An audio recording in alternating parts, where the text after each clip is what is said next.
Le monde ne serait plus organisé en États-nations, mais dans ces petites structures sous-nationales non démocratiques. Voilà, le paradis pour les nazis. Les Palestiniens occupent un territoire qu'Israël veut et a les moyens d'obtenir. Ils doivent comprendre que l'attachement à une terre est un phénomène absurde. Cela signifie que Gaza doit être génocidé. Bon, alors, on n'a pas affaire à un intellectuel qui tirerait secrètement les ficelles dans l'ombre. On rappelle, chez nous, il s'appelle le Rassemblement National, il s'appelle les Républicains, il s'appelle l'UDR, il s'appelle Reconquête. Luttons, camarades, luttons. Salut YouTube, t'as entendu parler des Lumières Sombres? C'est des nazis. Pour contextualiser un petit peu le live qu'on va faire, dans le React de dimanche dernier, on a parlé de Peter Thiel. C'est la 99e fortune mondiale et il est généralement associé aux Lumières Sombres. C'est un groupe de nazis qui influence Trump. Mais perso, je sais pas grand chose de plus sur les Lumières Sombres. Donc on va en apprendre un peu sur eux grâce à une vidéo de la chaîne Le Média. 3 informations.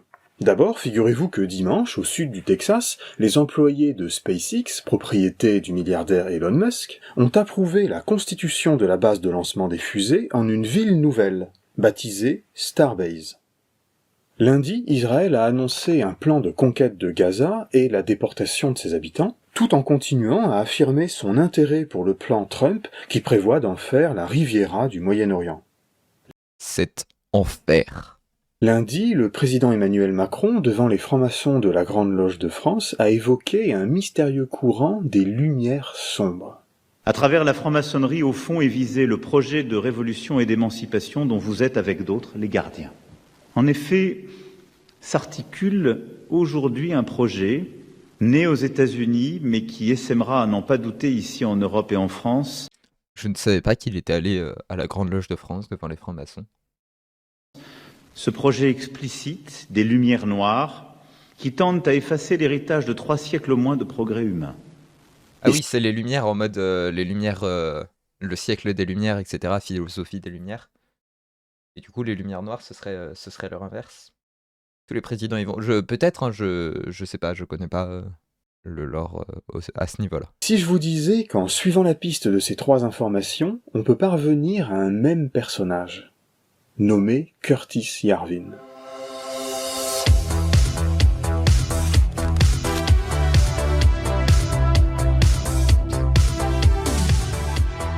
Environ 300 résidents de Boca Chica Village, au sud du Texas, surtout des employés de SpaceX, ont donc voté pour transformer la base en une municipalité à part entière. La ville nouvelle Starbase couvre grosso modo le complexe de lancement des fusées, sur 4 km². Une telle ville-entreprise fait d'abord penser à l'âge industriel, quand les ouvriers habitaient autour de la mine ou de... Moi, ça me fait surtout penser aux villes libertaires où des entreprises peuvent s'installer et il n'y a quasiment aucune règle sur les entreprises, il n'y a quasiment aucune loi, c'est un truc de libertariens fous, donc de droitards qui veulent plus de règles. Et c'est un peu l'équivalent des anarchistes, mais sans les règles et sans les garanties de sécurité que mettent les anarchistes. Et c'est un peu un enfer ces trucs-là. Donc je sais pas si c'est un peu ce type-là dont il veut parler. L'usine qui les employait. Ce type de ville. Mais des vidéos futuristes de fans imaginent déjà comment Starbase pourrait évoluer. En fait, la réalité pourrait être bien plus simple et triviale que ça.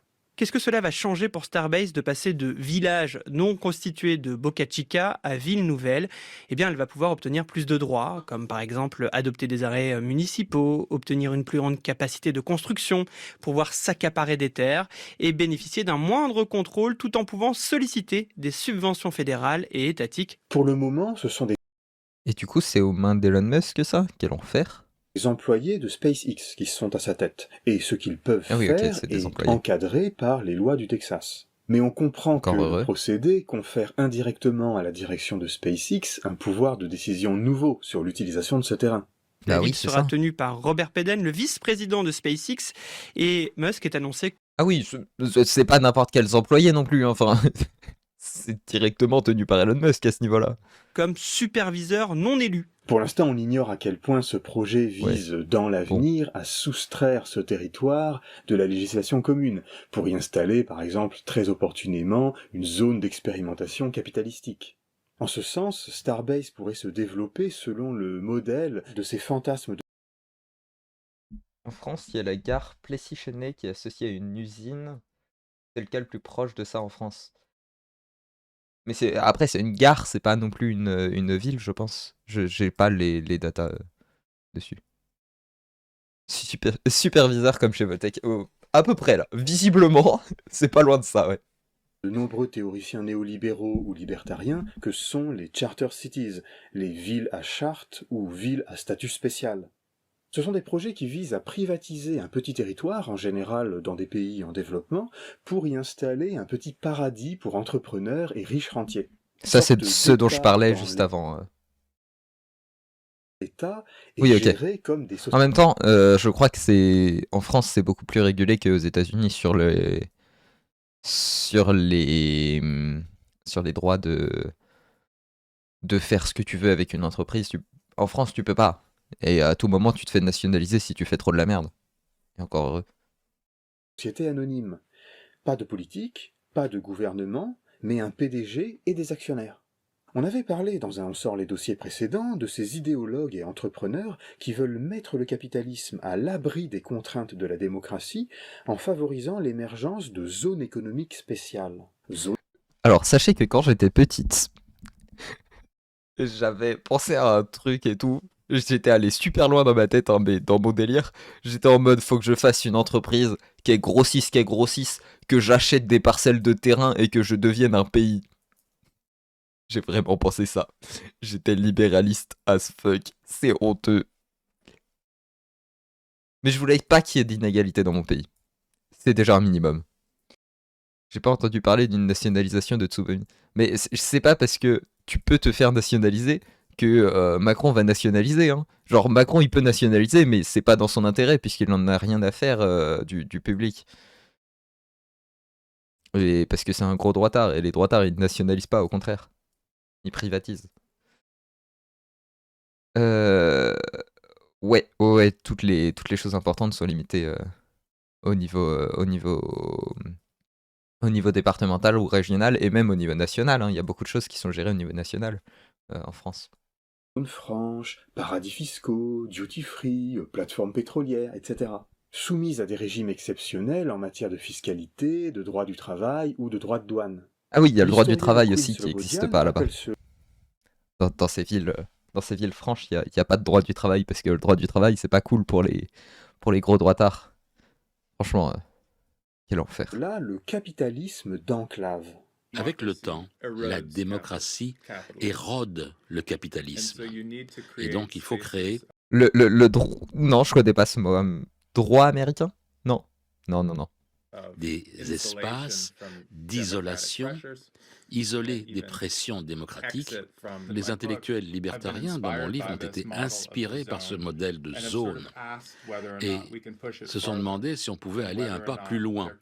Est-ce qu'il pouvait y avoir un avenir dans lequel le monde ne serait plus organisé en États-nations, mais dans ces petites structures sous-nationales non démocratiques. Voilà, le paradis pour les nazis. Voilà, c'est ça.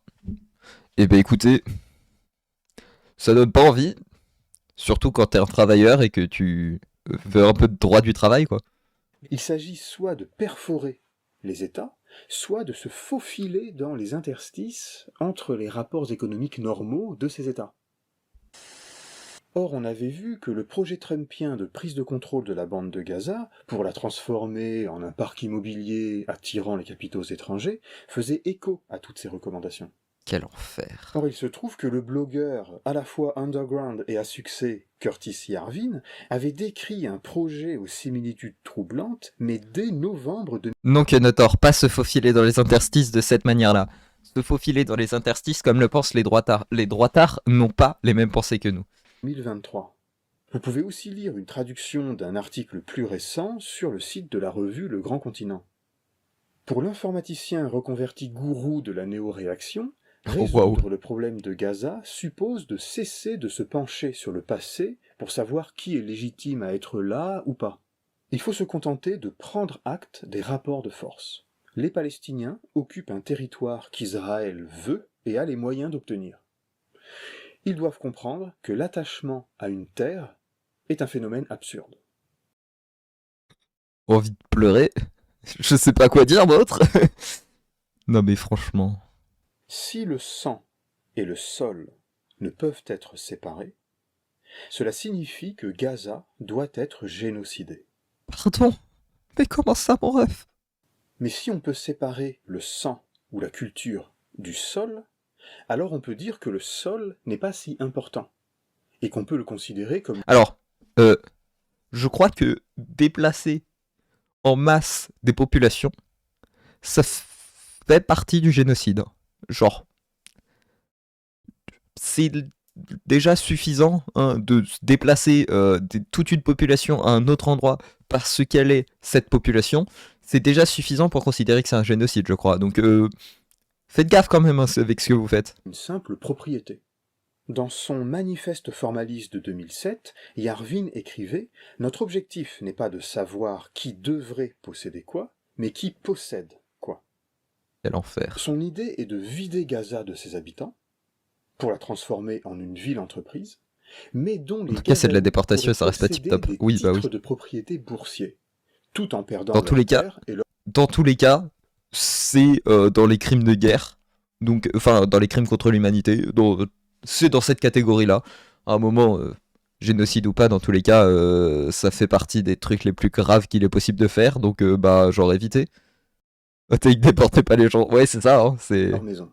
tout à fait ça. Gaza sans ses habitants vaut beaucoup plus que Gaza avec ses habitants, même pour ses habitants. Pardon. Genre, ça n'a... C'est juste horrible. Pour être un génocide, il faut que le déportement forcé de population se fasse dans l'objectif de détruire leur ethnie ou leur culture. Ah oui, ok. Ok. Mais bah du coup, c'est pas tout à fait un génocide, mais ça reste un crime contre l'humanité, je pense. Démoli, déminé et reconstruit, ce territoire devient la première ville à statut spécial, Charter City, soutenue par la légitimité américaine, Gaza Incorporated. Je ne sais pas quoi dire d'autre que quel enfer. Je sais, je me répète, mais genre... Sigle sur les bourses mondiales, GAZA. Alors quelle est l'influence de ces réflexions? L'auteur, lu par l'entourage de Trump, n'en dicte pas pour autant ses politiques à la Maison-Blanche. Et surtout, Encore ces heureux. remarques ne doivent pas masquer que ces idées d'épuration ethnique viennent d'abord du côté israélien. Le plan Trump en serait simplement la forme. Alors voilà, si le premier mandat de Trump était essentiellement porté par le mouvement populiste MAGA, l'administration du second Trump est en plus largement entourée de penseurs élitistes, foncièrement anti-égalitaires et critiques de la démocratie, et qui sont... Mais vous inquiétez pas, les États-Unis sont une démocratie. C'est la plus grande des démocraties, et ils vont démocratiser le monde. Quel enfer! sont soutenus par les milliardaires de la tech. Une orientation idéologique du second mandat qui ne peut se lire que si on comprend l'influence de cet intellectuel qui est Curtis Yarvin, et que c'est le personnage clé, en tout cas sur le plan... Pas loin du racisme. Oui, alors... ouais, pas très très loin, non? Démocratisme au pétrole, ou... c'est pas la plus grande démocratie, c'est Israël la démocratie. Attendez. Je vais faire comme Poutine à Sarkozy. Tu vois, ça, c'est ton pays. Ça, c'est mon pays. Le plus grand pays, c'est moi. Voilà. Donc le plus grand pays, c'est bien les États-Unis. Hein. Non, mais après, je sais que tu dis ça en mode Israël est encore plus démocratique que les États-Unis. Mais les États-Unis bombardent plus de pays. Ils sont donc plus démocratiques. Intellectuel pour comprendre l'évolution, le shift, la rupture finalement. Avoir un aussi gros pays, il doit avoir un truc à compenser. Un manque de démocratie, par exemple. entre les deux mandats de Trump et qu'on rattache habituellement, enfin en tout cas je le fais, il s'identifie lui-même comme un penseur néo-réactionnaire. Et on y J'espère trouve juste que mes notamment voisins ce vont pas me mouvement détester. intellectuel venu des tréfonds d'Internet, les Lumières sombres. Vous aussi, vous trouvez que ça part dans tous les sens aux États-Unis ? Pourtant, il y a probablement une ligne commune derrière les mesures, celle des philosophes de l'ombre, dits des Lumières sombres. Ils veulent la monarchie, plus de capitalisme, et ils n'y sont pas pour rien si un grand patron s'accapare le portefeuille de Washington. Le premier, c'est Nick Land, un philosophe britannique, fondateur d'un centre de recherche cyberpunk à l'université de Warwick. Le second, c'est Curtis Yarvin, un informaticien américain, connu pour plusieurs blogs où il détaille sa pensée. Il s'agit d'ailleurs plutôt d'une contre-culture que d'une doctrine académique en bonne et due forme, une sorte de mélange entre des références classiques et de la culture geek contemporaine. Quelle influence détient réellement cette pensée néo-réactionnaire, connue sous l'acronyme NRX ? Il a été cité par J.D. Vance, le vice-président, et Marc Andreessen, entrepreneur milliardaire de la tech. There's this guy Curtis Yarvin who's written about some of these things. Curtis Yarvin was also a good friend of mine. Une start-up de Yarvin a été financée par Peter Thiel, un des cofondateurs de PayPal avec Elon Musk. Yarvin avait conceptualisé l'acronyme RAGE, qui signifie mettre à la retraite tous les employés publics. L'idée appliquée par Musk et ses licenciements massifs de fonctionnaires. Les analyses provocatrices, anticonformistes et surtout très réactionnaires de Curtis Yarvin séduisent les influenceurs et podcasteurs trumpistes, qui en font une sorte de prophète. L'influence la plus massive de Yarvin n'est pas tellement sur ces cadres qui sont finalement assez seniors, c'est sur toute la jeunesse conservatrice et réactionnaire autour des cadres politiques qui sont biberonnés par cette contre-culture qui s'est développée dans les années 2010 à peu près. Son point de départ, c'est qu'un régime est bon s'il parvient à éviter la violence, due à l'apparition de conflits à l'issue incertaine. Le bien, c'est l'ordre. Toute considération morale ou de justice sociale est secondaire. Il faut penser en ingénieur.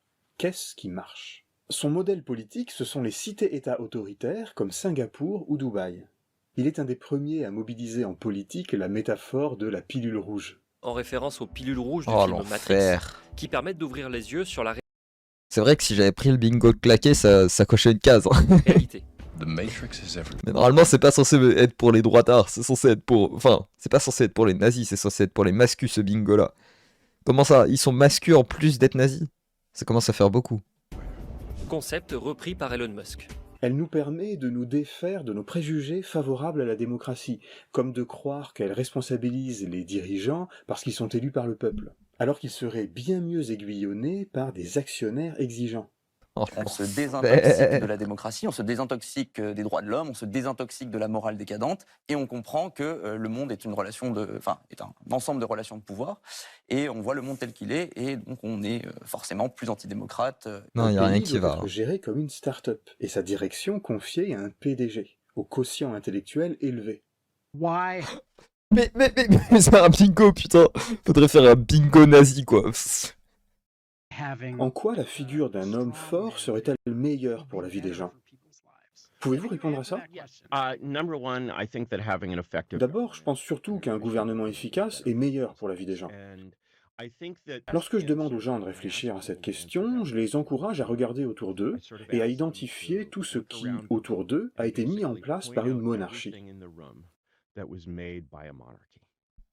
Ces entités que nous appelons des entreprises sont essentiellement de petites monarchies.